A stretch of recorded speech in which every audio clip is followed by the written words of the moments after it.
আজকে তোমাদেরকে যেই গাছ দেখাবো ওই গাছের ডাল থেকে তোমরা সহজেই চারা বানাতে পারবে। 1 নাম্বার আছে কুরবি গাছ। এই কুরবি গাছের ডাল থেকে তোমরা সহজেই চারা বানাতে পারবে, আমিও বানিয়েছি।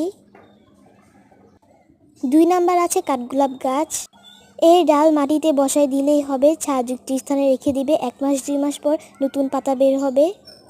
3 নাম্বার আছে জবা গাছ, তোমরা অনেক রকমের জবা লাগাতে পারো। 4 নাম্বার আছে মাইক গাছ, আমাদের অঞ্চলে এই গাছটাকে মাইক গাছ বলে, এর হলুদ হলুদ ফুল হয়।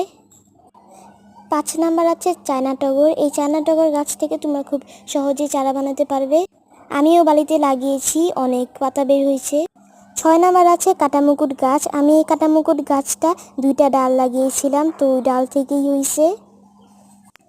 6 নাম্বার আছে বাগান বিলাস, তোমরা অনেক রকমের বাগান বিলাসের গাছ লাগাতে পারো, আমার কাছে 2 পদের বাগান বিলাস আছে। এই 6টি গাছ থেকেই তোমরা খুব সহজে চারা বানাতে পারো।